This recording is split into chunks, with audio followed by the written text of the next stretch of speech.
Assalamualaikum warahmatullahi wabarakatuh. Hai sahabat Sempati semua, bertemu lagi nih sama kita di podcast Sempati TV. Nah, kali ini kita cuma berdua aja ya nih Nisa. Oh iya, kita berdua karena untuk mengurangi kerumunan. Nah, bener banget, apalagi kita lagi PPKM nih. Wah, ngomong-ngomong PPKM, kelihatannya itu bakal berhubungan ya sih sama hal yang bakal kita bahas hari ini. Bener banget. Nah, kali ini kita bakalan ngebahas tentang pandemi COVID-19. Nah, pandemi ini udah merebut ya semua aspek nih, dari aspek perekonomian makin turun. Nah, dari segi pendidikan pun kita harus belajar secara daring ataupun online. Seperti yang kita rasakan sekarang kan. Nah, ngomong-ngomong, Dan ini dampaknya semuanya untuk seluruh dunia ya, bukan hanya Indonesia. Seluruh negara juga terdampak dari ini nih. Nah, ada kabar bahagia untuk siswa-siswa yang berada di Kota Bukit Tinggi ya, Nisa? oh iya bener banget. Menurut keputusan yang beberapa jam yang lalu nih sebelum kita syuting Nah, keluar. bener banget nih. Arik juga udah ngeliat di Instagram, wah ada nih keluar peraturannya. Tapi kita nggak tahu ya untuk sekolah kita gimana. Menurut peraturan Wali Kota Bukit Tinggi, surat edaran nomor 360/263/BPBD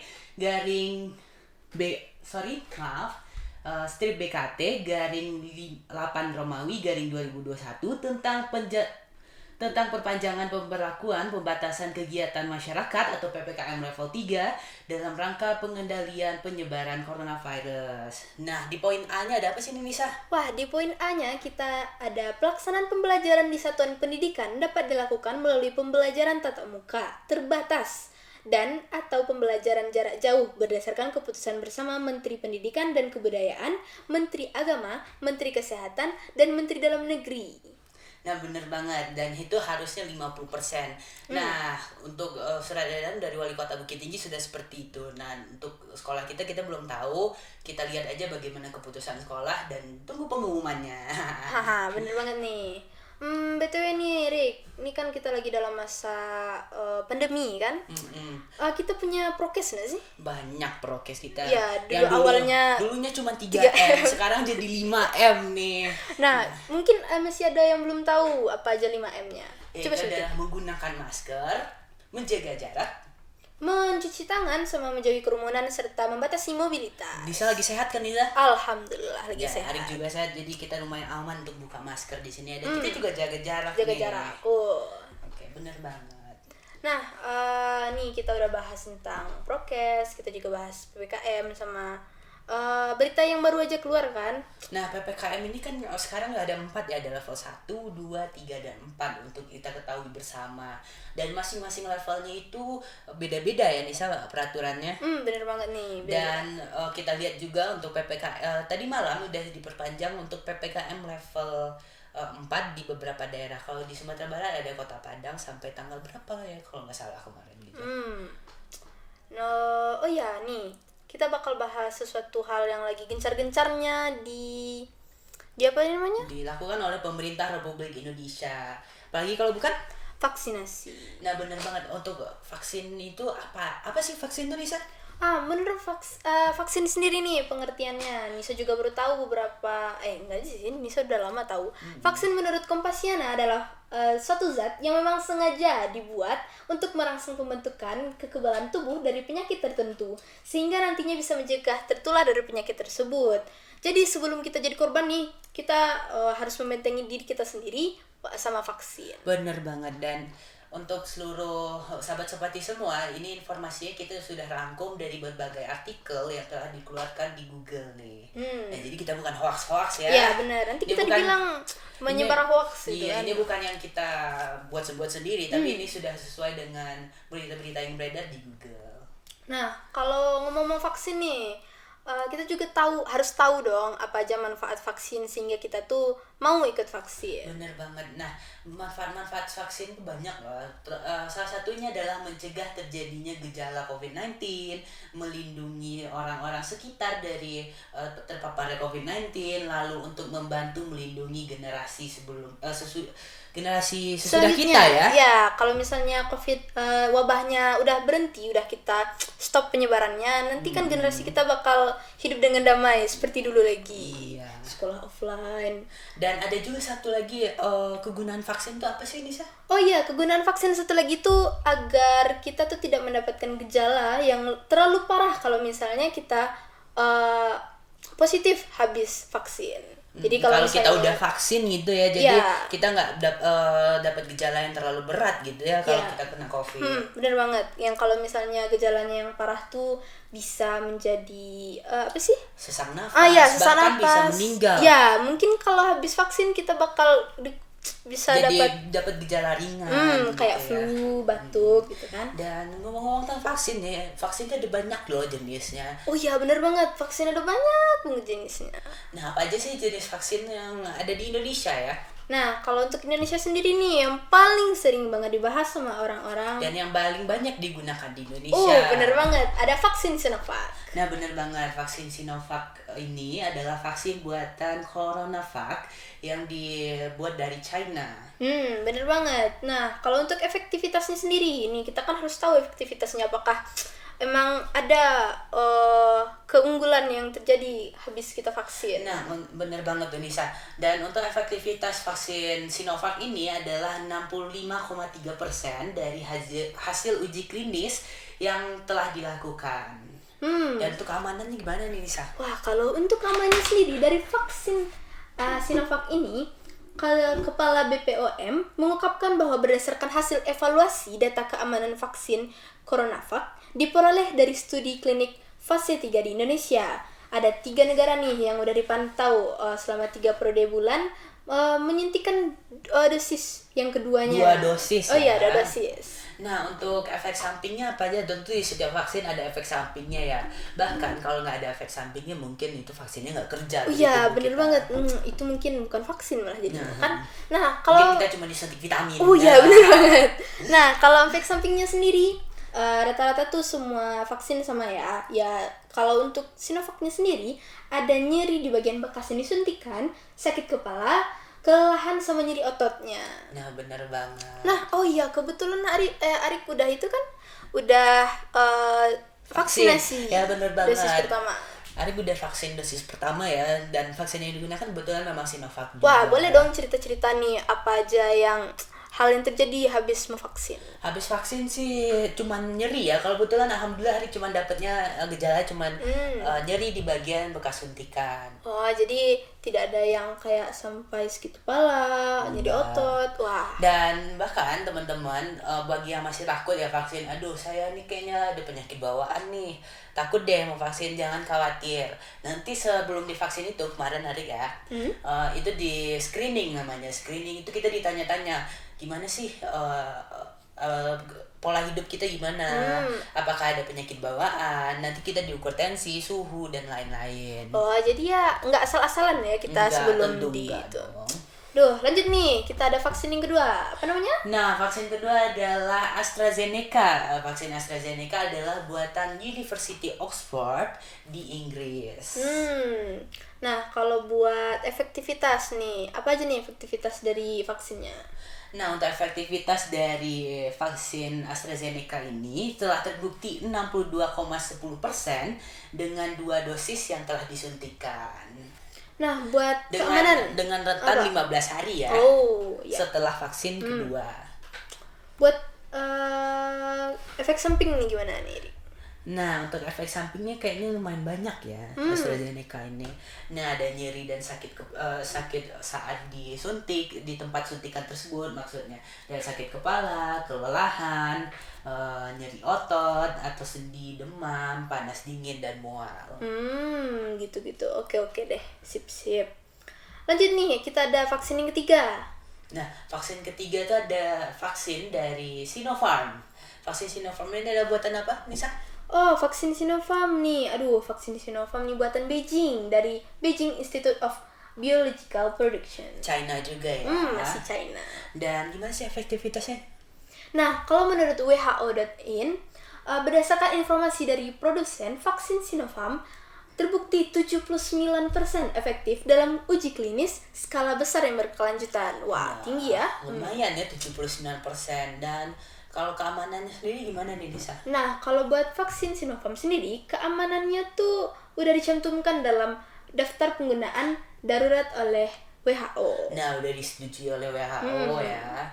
Dan untuk efek sampingnya apa aja sih, Nisa? Wah, kalau untuk efek samping kelihatannya ini vaksin yang paling sedikit ya. Ini yang efek samping yang kita beritahu ini yang paling umum ya? Ya, yang paling umum yang biasanya terjadi. Ini yang biasanya yang paling sedikit nih itunya. Efek samping yang biasanya terjadi itu cuman nyeri di bagian bekas suntik sama sakit kepala doang. Nah, bener banget. Nah, lanjut ke vaksin selanjutnya, ada vaksin Moderna. Nah, dikutip dari CNN Indonesia bahwa vaksin Moderna ini tengah dilakukan sebagai vaksin dosis ketiga untuk para nakes atau tenaga kesehatan, dan itu sedang berlangsung sekarang ya. Dan juga Kemenkes merencanakan buat menjadikan dosis ketiga buat masyarakat, ya kan? Nah, itu kita kutip dari CNN Indonesia. Bener banget. Nah, gimana nih buat keamanannya kalau vaksin Moderna nih, Rik? Nah, kalau vaksin Moderna sendiri keamanannya juga sama kayak yang lain, juga sudah disetujui oleh WHO dan sudah lulus dari tahap uji klinis. Efektivitasnya gimana, Rik? Efektivitas kayaknya ini tinggi ya, 94,1%. Ya, yang lain kalah kayaknya sama yang ini nih. Makanya ini dikasih untuk vaksin dosis ketiga kayaknya sama pemerintah. Nah, buat efek sampingnya sendiri nih, ada yang paling umum tuh biasanya nyeri, bengkak, sama kemerahan di bekas suntikannya, kelelahan, sakit kepala, nyeri otot atas sendi, panas dingin, mual dan muntah, bengkak bawah lengan, sama demam biasanya sih, biasanya. Ini untuk tiap-tiap orang biasanya beda-beda kan, Rick? Iya. Nah, memang ada beberapa orang di just in case, ada yang demam, ada yang lain-lain sih ya. Kalau untuk kemungkinan meninggalnya sendiri biasanya kecil. Itu kecil banget sih ya. Dan itu pun kadang ada yang bilang, wah dia meninggal tuh gara-gara vaksin. Padahal itu sebenarnya enggak juga ya. Ya, mungkin kadang dia emang ada penyakit bawaannya. Dan jangan khawatir ya buat teman-teman semua yang mau vaksin, karena masa kritis dari vaksin itu ada 30 menit. Dan selama 30 menit setelah divaksin kita akan disuruh nunggu di tempat vaksin tersebut. Wah, biar aman ya. Nanti apabila ada gejala akan langsung ditindaki oleh tenaga yang berwenang. Nih lanjut nih, kita sama vaksin yang terakhir yang bakal kita bahas. Ada vaksin Pfizer, ini bukan terakhir ya, masih ada satu lagi ya? Oh iya, masih ada satu lagi. Ada di standby ya. Dia ada 6 Aduh, guys. gagal fokus. Dan yang kelima ini ya, yang kelima ada vaksin Pfizer.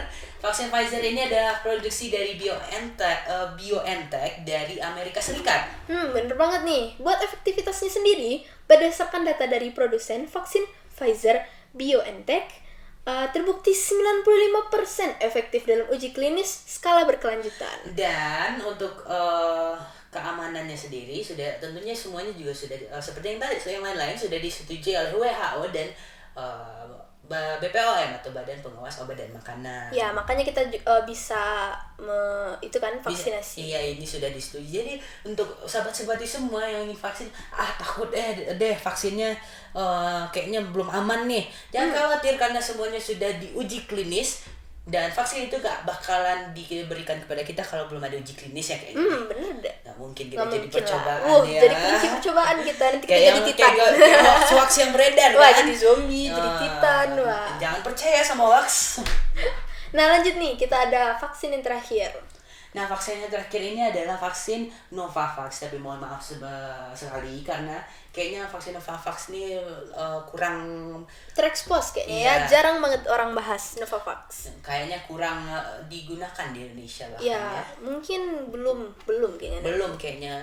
Mungkin kita bakal lihat ke depannya gimana. Mana tahu bakal lebih banyak orang yang pakai Novavax daripada Sinovac. Tapi untuk saat ini yang paling banyak ada Sinovac ya. Bener banget. Nah, betul ya, Rik. Vaksin biasanya tuh kan ada beragam-ragam tempat disuntiknya nih. Kalau misalnya vaksin COVID-19, nah untuk vaksin COVID-19 ini kita menggunakan intramuskular ya. Ini dikutip dari Google. Kalau intramuskular itu adalah penyuntikan di otot. Kalau sekarang di otot lengan ya. Di otot lengan. Dan buat sahabat sepati semua nanya, yang udah boleh vaksin umur berapa aja sih? Nah, untuk saat ini vaksin sudah bisa digunakan untuk umur 12 tahun ke atas. Oh, 12 tahun ke atas juga boleh? Iya. Wah, berarti udah bisa nih kita. Ada kan udah. Oh iya, belum ya? Aku yang belum. Ayo, vaksin ayo. Nah, oh iya BTW. buat yang masih ragu nih, aduh. Nah, tenang aja karena sudah disetujui BPOM dan BPOM sudah mengeluarkan Emergency Use Authorization atau EUA untuk penggunaan vaksin COVID-19 ini. Jadi udah aman ya. Jadi buat hoak-hoak di WA grup Jangan keluarga. percaya, nih khusus emak-emak nih. Iya, bener banget. Emak-emaknya yang hobi dengar hoax tentang COVID nih, jangan percaya deh. Nih, kalau misalnya mana tahu penonton kita udah yakin nih, wah kelihatannya udah percaya nih, emang vaksin tuh perlu. Gimana aja nih kita bisa dapat vaksin nih, Erik? Nah, untuk di Kota Bukit Tinggi dan sekitar ya bisa melakukan vaksinasi di Rumah Sakit Otak Dr. Andes Muhammad Hatta Bukit Tinggi dengan jadwal Senin sampai Jumat, lalu di di RSUD Kota Bukit Tinggi di Gula Bancah ya.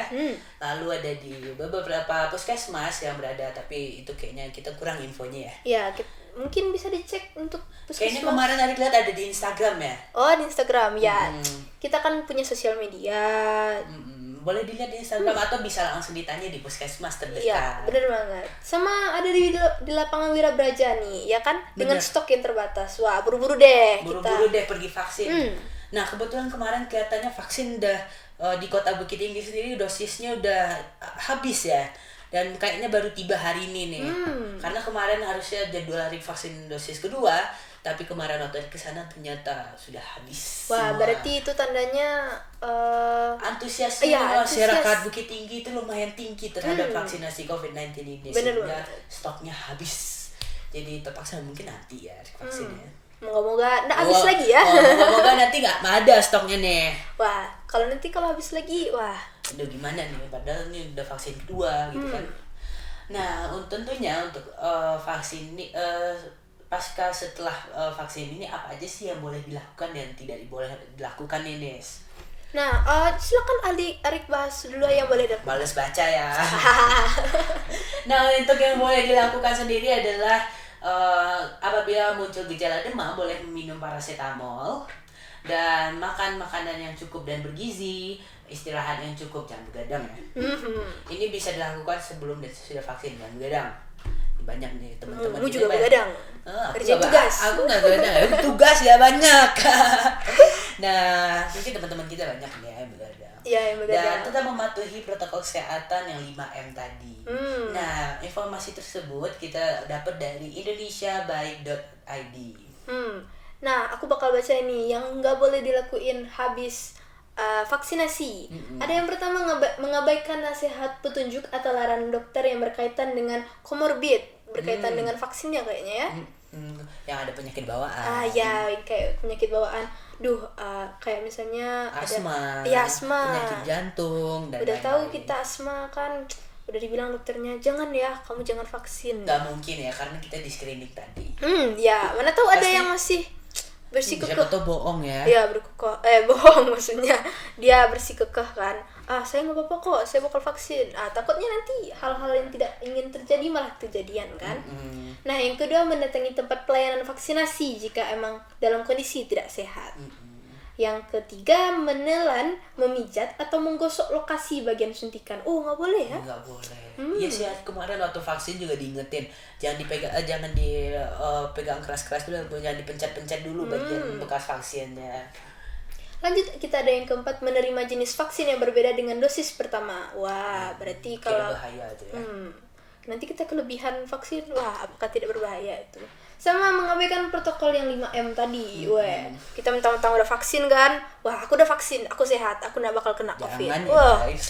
Jangan. Walaupun kita udah vaksin, yang protokol kesehatan juga harus dilakukan. Bener banget. Nah, mungkin ada beberapa orang yang dalam kondisi tertentu yang nggak bisa ikut vaksin. Ya kayak aja sih itu.